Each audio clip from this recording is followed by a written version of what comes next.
Dear students, welcome to my channel. Today, I will discuss the answers to the activities of Lesson 9, The Bird's Eye of Class 5. প্রিয় ছাত্ররা, আজ আমি তোমাদের class 5-এর lesson 9, the birds eye এই গল্পটির অ্যাক্টিভিটির উত্তরগুলো নিয়ে আলোচনা করব। Activity 1, let's tick the correct answer. সঠিক উত্তরটির পাশে টিক চিহ্ন দাও। Question 1, Dronacharya arranged a test to, অর্থাৎ দ্রোণাচার্য একটি পরীক্ষার আয়োজন করেছিলেন। Option A, decide the best archer among all, অর্থাৎ সকলের মধ্যে সবথেকে শ্রেষ্ঠ ধনুর্বিদকে এটা জানার জন্য। Option B, decide who is the most intelligent boy amongst all, অর্থাৎ এই সমস্ত ছেলেদের বালকদের মধ্যে সবথেকে বুদ্ধিমান বালককে সেটা জানার জন্য।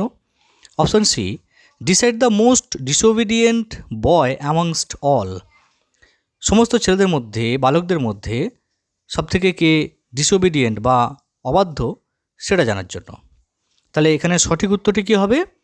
সঠিক উত্তরটি হবে option A, to decide the best archer among all. Question number 2, the Kauravas were, কৌরবরা ছিলেন। অপশান এ, 5 ব্রাদার্স, 5 জন ভাই। বি, অপশান বি, 51 ব্রাদার্স, 51টি ভাই। এবং অপশান সি, 100 ব্রাদার্স, অর্থাৎ 100 ভাই। তাহলে সঠিক উত্তরটি কী হবে? সঠিক উত্তরটি হবে অপশান সি, 100 ব্রাদার্স। ঠিক আছে, 100 ভাই।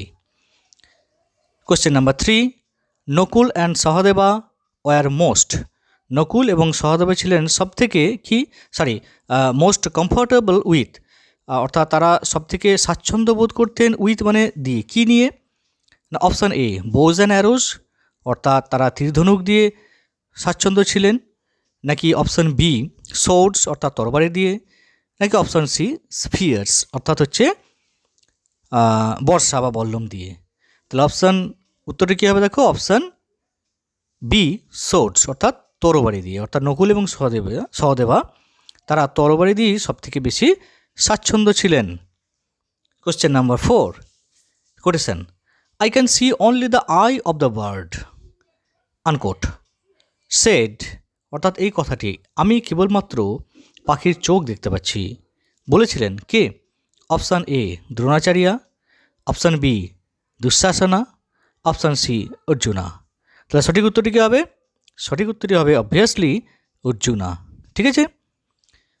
Question number 5, all the children gathered in the woodland near, অর্থাৎ সমস্ত বালকেরা বা শিশুরা জড়ো হয়েছিল বা সম্মিলিত হয়েছিল ইন দ্য উডল্যান্ড, অর্থাৎ বনভূমিতে বা ওই অরণ্যে। নিয়ার মানে নিকটে, কিসের নিকটে? Option A, a small hut where guru Dronacharya lived, একটি ছোট্ট কুঁড়ের কাছে যেখানে গুরু দ্রোণাচার্য বাস করতেন। অপশান বি, আ পন্ড হোয়ার আ ক্রেন লিভড, অর্থাৎ একটি পুকুর যেখানে একটি সারস বাস করত। নাকি option C, a palace where their parents lived, নাকি একটা প্রাসাদ যেখানে তার পিতামাতারা থাকতেন বা বসবাস করতেন। তাহলে সঠিক উত্তরটি কী হবে? সঠিক উত্তরটি হবে option A, a small hut where guru Dronacharya lived. Question number 6, Duryodhana was, Duryodhan ছিলেন। Option A, the eldest brother of the Pandavas, অর্থাৎ পাণ্ডবদের সবথেকে বড় ভাই বা জ্যেষ্ঠ ভ্রাতা। Option B, the eldest brother of the Kauravas, কৌরবদের জ্যেষ্ঠ ভ্রাতা। নাকি option C, the youngest brother of the Kauravas, নাকি কৌরবদের কনিষ্ঠ ভ্রাতা বা সবথেকে ছোট ভাই। তাহলে এখানে সঠিক উত্তরটি কী হবে? সঠিক উত্তরটি হবে option B, the eldest brother of the Kauravas, অর্থাৎ কৌরবদের জ্যেষ্ঠ ভ্রাতা। Question number 7, ultimately the test revealed that, পরিশেষে বা অবশেষে পরীক্ষাটি প্রকাশ করল যে, অর্থাৎ পরীক্ষা থেকে বোঝা গেল যে option A, Arjuna was the best archer, অর্থাৎ অর্জুন ছিল সবথেকে ভালো ধনুর্বিদ বা শ্রেষ্ঠ ধনুর্বিদ। Option B, Arjuna was the most clever Arjuna ছিলেন সবথেকে চতুর ছাত্র। নাকি option C, Arjuna was not at all a good archer, Arjuna আদৌ কোনো ভালো আর্চার বা তীরন্দাজ ছিলেন না। তাহলে এখানে সঠিক উত্তরটি কী হবে দেখো, সঠিক উত্তরটি হবে option A, Arjuna was the best archer, অর্থাৎ অর্জুনই ছিল সবথেকে শ্রেষ্ঠ ধনুর্বিদ বা তীরন্দাজ। ঠিক আছে, নেক্সট আমরা চলে যাচ্ছি activity 2। Write T for true and F for false statements in the given boxes. অর্থাৎ নিচে দেওয়া বাক্সের মধ্যে ট্রু হলে টি লিখবে এবং ফলস হলে স্টেটমেন্টটি অর্থাৎ বিবৃতিটি ফলস হলে এফ লিখবে। ঠিক আছে, A, Dronacharya was one of the greatest poets of his time. অর্থাৎ যে স্টেটমেন্টটি দেওয়া আছে তার মানেটা দেখো, দ্রোণাচার্য ছিলেন তার সময়কার সবথেকে বড় কবি বা অন্যতম একজন শ্রেষ্ঠ কবি। এই স্টেটমেন্টটি অবশ্যই ফলস। ঠিক আছে, আমরা তাহলে বক্সের মধ্যে এফ লিখছি। B, the bird was made of paper. পাখিটি ছিল কাগজের তৈরি। এটা নিশ্চয়ই ট্রু নয়, তোমরা জানো, তোমরা টেক্সটটা পড়েছো। পাখিটি কিসের তৈরি ছিল না, কাঠের তৈরি ছিল। তাহলে এটা অবভিয়াসলি ফলস হবে। তাহলে আমরা বক্সের মধ্যে লিখছি F. C, Dronacharya was a disciple of Parashurama. Dronacharya ছিলেন পরশুরামের শিষ্য। এই যে স্টেটমেন্টটি, এই স্টেটমেন্টটি কিন্তু ট্রু, কারণ আমরা টেক্সটে পড়েছি যে দ্রোণাচার্য কিন্তু পরশুরামের কাছে অস্ত্রবিদ্যার শিক্ষা লাভ করেছিলেন। D, Dronacharya was not pleased with Arjuna's concentration. অর্থাৎ দ্রোণাচার্য কিন্তু অর্জুনের এই যে কনসেন্ট্রেশন বা মনোযোগ, এর জন্য তিনি আদৌ খুশি ছিলেন না। এই স্টেটমেন্টটি অবশ্যই ফলস, কারণ দ্রোণাচার্য অর্জুনের এই কনসেন্ট্রেশন দেখে খুবই আনন্দিত হয়েছিলেন। E, Yudhishthira was very obedient to his guru. অর্থাৎ যুধিষ্ঠির তার গুরুর প্রতি ভীষণই ওবিডিয়েন্ট বা বাধ্য ছিলেন। ঠিক আছে, তাহলে এই যে স্টেটমেন্টটি, এই স্টেটমেন্টটি অবশ্যই কিন্তু ট্রু, কারণ তোমরা টেক্সটে পড়েছ যে যখন যুধিষ্ঠিরকে তার অস্ত্র বা তীরধনুক নামিয়ে রাখতে বলা হয়েছিল, সে কিন্তু কোনো প্রশ্ন না করে সেটা রেখে তার ভাইদের কাছে এসে দাঁড়িয়েছিল। F, all the children were learning various skills happily. সমস্ত শিশুরা তাদের নানা রকমের দক্ষতা অর্জন করছিল বা শিখছিল হ্যাপিলি, মানে খুব খুশি খুশি। এই যে স্টেটমেন্টটি, এই স্টেটমেন্টটি কিন্তু আদৌ ঠিক নয়। এই স্টেটমেন্টটি হবে অ্যাকচুয়ালি ফলস, কারণ আমরা দেখিয়েছিলাম যে তোমার হচ্ছে দুর্যোধনা বা দুর্যোধন এবং হচ্ছে দুঃশাসনা, এরা কিন্তু এই শিক্ষার সময় যথেষ্ট হ্যাপি ছিল না। ঠিক আছে, বেশ, আমরা চলে আসছি activity 3। Fill in the blanks with information from the text, one is done for you. নিচে দেওয়া শূন্যস্থানগুলি পাঠ্যাংশ থেকে তথ্য নিয়ে পূরণ করো। One is done for you একটি তোমাদের জন্য করে দেওয়া আছে। দেখো নিচের এই টেবিলটিতে দুটি কালাম আছে। দেখো প্রথম কালামের হেডিং কী আছে, দেখো নেম অফ দ্য প্রিন্স, অর্থাৎ রাজকুমারদের নাম। আর 2 নম্বর কালামে লেখা আছে দেখো হেডিং হিজ ফেভারিট ওয়েপন, অর্থাৎ তার প্রিয় অস্ত্র কী সেটা লিখতে হবে। তাহলে প্রথমটা দেখো দেওয়া আছে যুধিষ্ঠিরা, অর্থাৎ Yudhishthir, name of the prince হচ্ছে যুধিষ্ঠির, অর্থাৎ যুধিষ্ঠির হচ্ছে রাজকুমার, আর তার ফেভারিট ওয়েপন কী ছিল, স্পিয়ার। ঠিক আছে, অর্থাৎ হচ্ছে বললাম। এবার দেখো সেকেন্ড কালাম, অর্থাৎ হিজ ফেভারিট ওয়েপন দেওয়া আছে মেস, অর্থাৎ গদা। এদিকে বাঁদিকে নেম অফ দ্য প্রিন্স, এখানে দেখো দুটির নাম দিতে হবে আমাদেরকে। তাহলে আমরা এখানে মেস বা গদা কাদের ফেভারিট অস্ত্র ছিল, কোন প্রিন্সদের, আমরা জানি টেক্সটে পড়েছি 1 নম্বর ছিলেন দুর্যোধনা বা দুর্যোধন, এবং 2 নম্বরে আমরা বলবো ভীমা বা ভীম। ঠিক আছে, আবার দেখো ডান দিকের কালামটা হিজ ফেভারিট ওয়েপনের এই কালামে দেওয়া আছে সোর্ড অর্থাৎ তরবারি কাদের কোন প্রিন্সদের ফেভারিট ওয়েপন ছিল। তাহলে আমরা এদিকেও বাঁদিকেও দুটি দেখো উত্তর হবে। তাহলে আমরা 1 নম্বর লিখব নকুল আর 2 নম্বর লিখব সহদেবা, অর্থাৎ নকুল এবং সহদেব এদেরই প্রিয় ওয়েপন বা অস্ত্র ছিল সোর্ড বা তরবারি। আর নেম অফ দ্য প্রিন্সের ঘরে দেওয়া আছে দেখো অর্জুনা, আর তার ফেভারিট ওয়েপনের ঘরে আমরা কী লিখব, তোমরা সকলেই জানো বোজ অ্যান্ড অ্যারোজ, অর্থাৎ তীর ধনুক ছিল অর্জুনের সবথেকে প্রিয় অস্ত্র। ঠিক আছে, নেক্সট আমরা চলে আসছি activity 4। Let's answer the following questions. এসো আমরা নিচের প্রশ্নগুলোর উত্তর করি। 1 নম্বর কোশ্চেন দেখো, হু was the Guru of Dronacharya, অর্থাৎ দ্রোণাচার্যের গুরু কে ছিলেন। তাহলে উত্তর আমরা কী লিখব, দেখো উত্তরটা আমরা এইভাবে লিখতে পারি, পরশুরামা was the Guru of Dronacharya, অর্থাৎ পরশুরাম ছিলেন দ্রোণাচার্যর গুরু। Question number 2, where was the bird placed, পাখিটিকে কোথায় রাখা হয়েছিল, প্লেসড মানে রাখা হয়েছিল।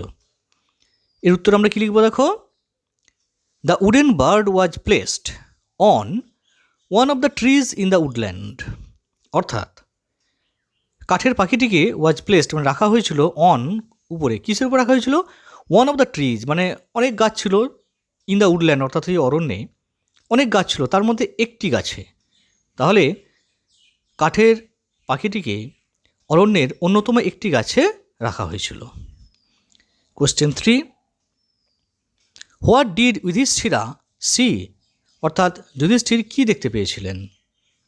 এই প্রশ্নের উত্তরে আমরা কী লিখব, দেখো Yudhishthira saw guru Dronacharya, the tree, people around him and the bird, অর্থাৎ যুধিষ্ঠির দেখতে পেয়েছিলেন গুরু দ্রোণাচার্যকে, দ্য ট্রি গাছটিকে, পিপল অ্যারাউন্ড হিম অর্থাৎ তার চারপাশের লোকজনকে, অ্যান্ড দ্য বার্ড এবং পাখিটিকে। ঠিক আছে, question number 4, why did Dronacharya like Arjuna the most, অর্থাৎ দ্রোণাচার্য কেন অর্জুনকে সবথেকে পছন্দ করতেন।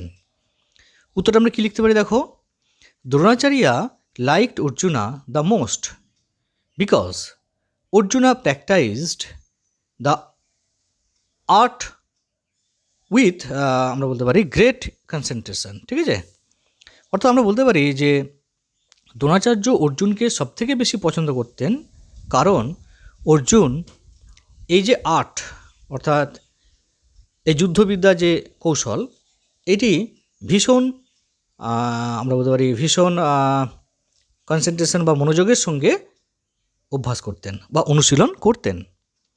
Question number 5, what is the most important in hitting a target, অর্থাৎ একটি লক্ষ্যকে আঘাত করার জন্য সবথেকে গুরুত্বপূর্ণ কোন জিনিসটি বা কী। উত্তরটি আমরা কী লিখব, দেখো the most important in hitting a target is concentration, অর্থাৎ একটি লক্ষ্যকে আঘাত করার জন্য সবথেকে গুরুত্বপূর্ণ জিনিস হচ্ছে কনসেন্ট্রেশন অর্থাৎ মনঃসংযোগ। ঠিক আছে, activity 5, write the opposite of the following words, you will find the words in the above story. The first letter of each word is given in the box.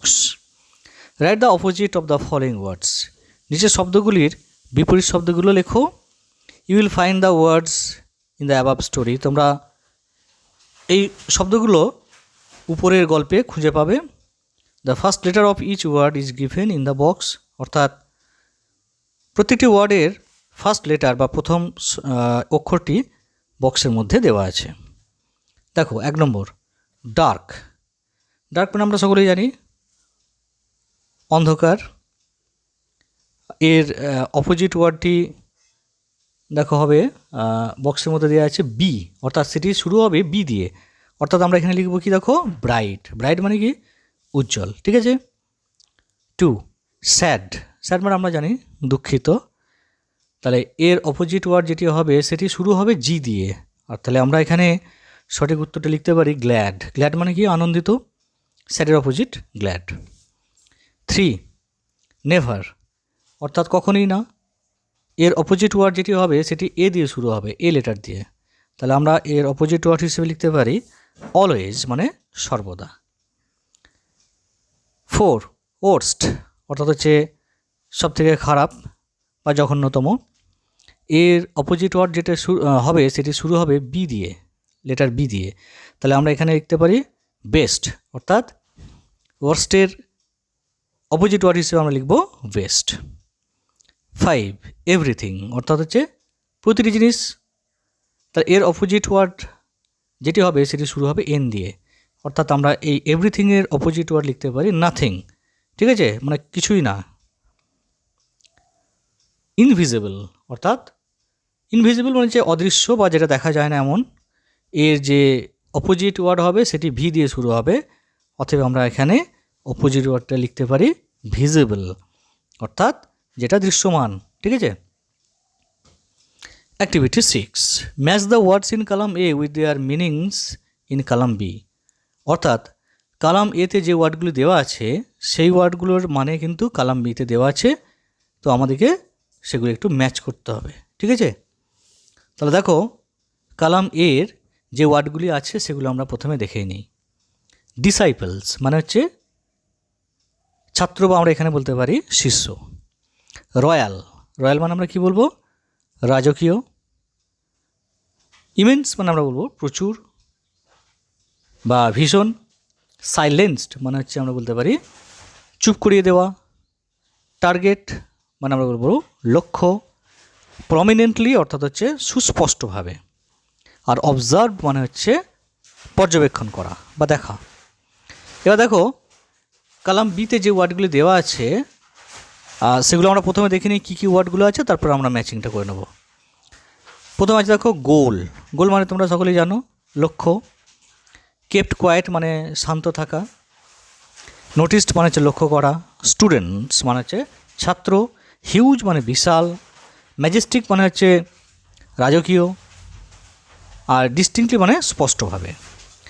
তাহলে এবার দেখো আমরা প্রথমে বি এ যে ওয়ার্ডগুলি আছে তার সঙ্গে বাঁ দিকের ওয়ার্ডগুলি ম্যাচ করব। প্রথমে আছে দেখো গোল।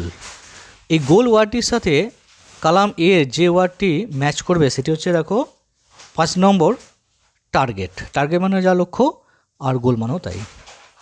নেক্সট ওয়ার্ড হচ্ছে দেখো কেপ্ট কোয়াইট মানে শান্ত থাকা। তাহলে দেখো এই ওয়ার্ডটির সাথে কলাম এর যে ওয়ার্ডটি ম্যাচ করবে সেটি হচ্ছে দেখো 4 নম্বরে আছে সাইলেন্স মানে চুপ করে দেওয়া বা চুপ করে থাকা। তাহলে কেপ্ট কোয়াইট মানেও তাই। ঠিক আছে। নেক্সট দেখো নোটিসড মানে লক্ষ্য করা। তাহলে এখানে দেখো বাঁদিকে বা কলাম এ যে ওয়ার্ডটির সঙ্গে এটি ম্যাচ করবে সেটি হচ্ছে অবজার্ভড। অবজার্ভ মানেও তাই, লক্ষ্য করা। নেক্সট আছে দেখো কলাম বিতে ওয়ার্ড হচ্ছে স্টুডেন্টস মানে ছাত্র বা শিষ্য। এর সাথে বাঁদিকে যে ওয়ার্ডটি ম্যাচ করবে সেটি হচ্ছে ডিসাইপলস মানে হচ্ছে শিষ্য। ঠিক আছে। নেক্সট আসছে ম্যাজেস্টিক মানে রাজকীয়। এর সাথে বাঁদিকের কলামে যে ওয়ার্ডটি ম্যাচ করবে সেটি হচ্ছে রয়্যাল। রয়্যাল মানেও তাই, রাজকীয়। আর সবসে যে ওয়ার্ডটি রয়েছে ডিস্টিংক্টলি মানে স্পষ্টভাবে। এটির সাথে বাঁদিকে যে ওয়ার্ডটি ম্যাচ করবে সেটি হচ্ছে প্রমিনেন্টলি। প্রমিনেন্টলি মানে হচ্ছে সুস্পষ্টভাবে। ঠিক আছে। Activity 7 let's feel in the gaps with words given in the box. বক্সের মধ্যে দেওয়া শব্দগুলি দিয়ে শূন্যস্থান পূরণ করো। প্রথমে আমরা বক্সের মধ্যে যে ওয়ার্ডগুলো আছে সেগুলো একটু জেনে নেব। দেখো রেডি অর্থাৎ প্রস্তুত। সারপ্রাইজড অর্থাৎ বিস্মিত বা অবাক হয়ে যাওয়া। ফিয়ার্স অর্থাৎ হিংস্র বা ভয়ঙ্কর। ইনভাইটেড মানে আমন্ত্রণ করা। প্লিজ মানে অনুগ্রহ করে। ঠিক আছে। এবার আমরা চলে আসছি কোশ্চেন নাম্বার 1-এ। We were dash to hear the sad news. অর্থাৎ আমরা ড্যাশ এই শূন্যস্থানে কী বসাবো? দেখো শূন্যস্থানে আমরা বসাবো সারপ্রাইজড। অর্থাৎ কী দাঁড়াচ্ছে তাহলে সেন্টেন্সটির মানে? দেখো we were surprise to hear the sad news. অর্থাৎ আমরা এই খারাপ খবরটি শুনতে পেরে অবাক হয়ে গেলাম, বিস্মিত হলাম। 2. The players are dash for the game. এই শূন্যস্থানে যে ওয়ার্ডটি আমরা বসাবো সেটি হচ্ছে ready. The players were ready for the game, অর্থাৎ খেলোয়াড়রা খেলার জন্য প্রস্তুত ছিল বা প্রস্তুত হলো। 3. Always try to keep yourself away from dash animals. এই শূন্যস্থানে যে ওয়ার্ডটি আমরা বসাবো সেটি হচ্ছে ফিয়ার্স। তাহলে পুরো মানেটা কী দাঁড়াচ্ছে দেখো, always try to keep yourself away from fierce animals, অর্থাৎ সর্বদাই চেষ্টা করবে নিজেকে হিংস্র প্রাণীদের থেকে দূরে রাখতে। 4. Dash give me a glass of water. এই শূন্যস্থানে আমরা যে ওয়ার্ডটি বসাবো সেটি হচ্ছে দেখো please. Please give me a glass of water, অর্থাৎ অনুগ্রহ করে আমাকে এক গ্লাস জল দাও। 5. Renuka dash all her friends on her 10th birthday. এই শূন্যস্থানে যে ওয়ার্ডটি আমরা বসাবো সেটি হচ্ছে ইনভাইটেড, অর্থাৎ Renuka invited all her friends on her 10th birthday, অর্থাৎ রেণুকা তার 10ম বা 10তম জন্মদিনে তার সমস্ত বন্ধুদেরকে আমন্ত্রণ করেছিল। Activity 8. Let's write a or an or the in the boxes below, অর্থাৎ নিচের বক্সগুলোতে এ, অ্যান অথবা দি লেখো বা বসাও। 1. হি অলওয়েজ স্পিক্স ড্যাশ ট্রুথ। এই শূন্যস্থানে আমরা বসাবো দা। কেন না, আমরা এ বা অ্যান অ্যান তো বসানোই যাবে না, এও বসানো যাবে না। এই কারণটা কি, যে আমরা সর্বদা একটি সত্যি কথা বলবো, মানে দুটো তিনটে বলবো না, এটা তো হয় না। তাই এখানে আমরা দা বসাবো। তাহলে he always speaks the truth, সে সর্বদাই সত্য কথা বলে। 2. Nila has seen dash Taj Mahal. এই শূন্যস্থানে আমরা বসাবো দা। কেন না, তাজমহল হচ্ছে one and unique in the world, অর্থাৎ পৃথিবীতে এক এবং অদ্বিতীয়, অতএব আমরা এর আগে দা বসাবো। ঠিক আছে, নীলা তাজমহল দেখেছে। 3. Mister Sen is dash honest man. এই শূন্যস্থানে আমরা বসাবো অ্যান। কারণটা কি, দেখো অনেস্ট যদিও এইচ অর্থাৎ কনসোনেন্ট দিয়ে শুরু, তবুও এদের উচ্চারণটা দেখো অনেস্ট, মানে ভাওয়েল দিয়ে অ্যাকচুয়ালি প্রোনাউন্সিয়েশনটা ভাওয়েল দিয়ে শুরু হচ্ছে দেখো অনেস্ট, তাই এখানে আমরা অ্যান বসাচ্ছি। তাহলে মিস্টার সেন একজন সৎ ব্যক্তি, মানুষ। 4. Amal is drawing dash map of India. তাহলে এখানে শূন্যস্থানে আমরা বসাবো দা, অর্থাৎ অমল ভারতের ম্যাপ আঁকছে, অর্থাৎ এটি একটি নির্দিষ্ট ঘটনা, মানে ম্যাপটি ভারতের, অর্থাৎ হচ্ছে এটা অন্য কোনো দেশের নয়, তাই এটা যেহেতু নির্দিষ্ট তাই এখানে আমরা দা বসাচ্ছি। তাহলে অমল ভারতের ম্যাপ আঁকছে। 5 নম্বর, dash Ganga is a holy river. এখানে শূন্যস্থানে আমরা বসাবো the. The Ganga is a holy river, অর্থাৎ গঙ্গা যেহেতু নদী, নদীর আগে আমরা সবসময় দা বসাই, অর্থাৎ গঙ্গা হলো একটি পবিত্র নদী। 6. হ্যাভ ইউ সিন ড্যাশ আউল। এখানে শূন্যস্থানে আমরা বসাবো অ্যান, যেহেতু আউলটা হচ্ছে ভাওয়েল তাই এর আগে অ্যান বসবে, অর্থাৎ তুমি কি একটি পেঁচা দেখেছো। 7. Grandfather gave me dash doll. এই শূন্যস্থানে আমরা বসাবো আ ডল, অর্থাৎ গ্র্যান্ডফাদার আমাকে একটি পুতুল দিয়েছিল, মানে এখানে একটি পুতুলের কথা বলা হচ্ছে, নির্দিষ্ট কোনো পুতুলের কথা নয়। ঠিক আছে। Activity 9. Let's look at the picture below. নিচের ছবিগুলি দেখো। Let's feel in the blanks with words from the box and describe the room. নিচের বক্সের মধ্যে দেওয়া শব্দগুলি নিয়ে এই শূন্যস্থানগুলি পূরণ করতে হবে, এবং উপরে যে ছবিটি তোমরা দেখলে সেই ছবিটি একটি রুমের ছবি, সেই রুমটির বর্ণনা তোমাদেরকে দিতে হবে। দেখো প্রথমে বক্সের মধ্যে কী কী ওয়ার্ড আছে আমরা দেখে নিই। From, in, under, into, beside, on, at. ঠিক আছে, তাহলে 1 নম্বর দেখো, there is a table dash the centre of the room. আমরা ছবিটা আগেই দেখে নিয়েছি। দেখো এই শূন্যস্থানে যে ওয়ার্ডটি আমরা বসাবো সেটি হচ্ছে at. There is a table at the centre of the room, অর্থাৎ ওই কক্ষের বা ওই রুমের একেবারে মধ্যস্থলে একটি টেবিল রয়েছে। ঠিক আছে। 2 নম্বর দেখো, there is a vase dash the table. আচ্ছা, আমরা দেখতে পাচ্ছি ছবিতে টেবিলের উপরে ফ্লাওয়ার ভ্যাসটা রয়েছে, তাহলে আমরা এখানে কি লিখব? On the table. ঠিক আছে, there is a vase on the table, অর্থাৎ টেবিলের উপরে একটি ভ্যাস বা ফুলদানি রয়েছে। 3, some flowers are dash the vase. তাহলে ওই ফুলদানিটির মধ্যেই দেখো কিছু ফুলও রয়েছে, তাহলে আমরা এই শূন্যস্থানে কী বসাবো? ইন দ্য ভ্যাস, অর্থাৎ ওই ফুলদানির মধ্যে কিছু ফুল আছে। Some flowers are in the vase. 4, a dog is lying dash the table. আমরা ছবিতে কি দেখতে পাচ্ছি না, টেবিলের নিচে একটি কুকুর শুয়ে আছে, তাহলে আমরা এই শূন্যস্থানে কী বসাবো?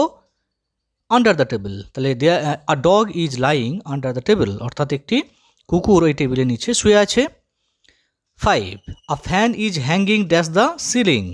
তাহলে আমরা উপরে দেখতে পাচ্ছি সিলিং থেকে একটি পাখা ঝুলছে, তাহলে আমরা এই শূন্যস্থানে লিখব দেখো ফ্রম দ্য সিলিং। তাহলে a fan is hanging from the ceiling, অর্থাৎ সিলিং থেকে একটি পাখা ঝুলছে। 6, a book shelf is dash the door. Book সেলফটা কোথায় রয়েছে দেখো? দরজার ঠিক পাশে, তাহলে আমরা এখানে শূন্যস্থানে বসাবো বিসাইড। তাহলে a book shelf is beside the door, অর্থাৎ বুক সেলফটি বা বই রাখার তাকটি দরজার পাশে রয়েছে। 7, আ cat is walking dash the room. তাহলে আমরা কি দেখতে পাচ্ছি না, একটি বিড়াল ঘরের মধ্যে হাঁটছে, তার মানে এটা রানিং একটা অ্যাকশন, তাই এখানে আমরা বসাবো ইনটু দ্য রুম, অর্থাৎ ঘরের মধ্যে, অথচ রানিং, সেই জন্য আমরা ইনটু বসাবো। ঠিক আছে, তাহলে একটি বিড়াল ঘরের মধ্যে হাঁটাহাঁটি করছে। Activity 10, some words are given below. কিছু শব্দ নিচে দেওয়া আছে। Let's put a tick beside those words which are adverbs, অর্থাৎ সেই সব শব্দগুলোর পাশে টিক চিহ্ন দাও যেগুলি অ্যাডভার্বস। অ্যাডভার্বস কাকে বলে আমরা সকলেই জানি, যদিও তবু আমরা একটু ছোট্ট করে বলি। অ্যাডভার্ব হলো এমন একটি পার্টস অফ স্পিচ যা কোনো অ্যাডজেক্টিভ, ভার্ব বা অপর কোনো অ্যাডভার্বকে মডিফাই করে বা বিশেষভাবে বুঝিয়ে দেয়। ঠিক আছে। 1 নম্বর, সাইলেন্টলি। এটির পাশে আমরা বক্সে টিক দেব, কারণ এটি একটি অ্যাডভার্ব অফ ম্যানার। ঠিক আছে। 2 নম্বর, নাও। এটিও একটি অ্যাডভার্ব, সময় বোঝাচ্ছে, তাই এটাকে আমরা অ্যাডভার্ব হিসেবে টিক চিহ্ন দিচ্ছি বক্সে।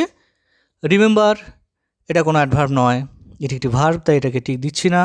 সুন, শীঘ্র, এটিও অ্যাডভার্ব অফ টাইম, সময়কে বোঝাচ্ছে, তাই এটাকে আমরা টিক দিচ্ছি।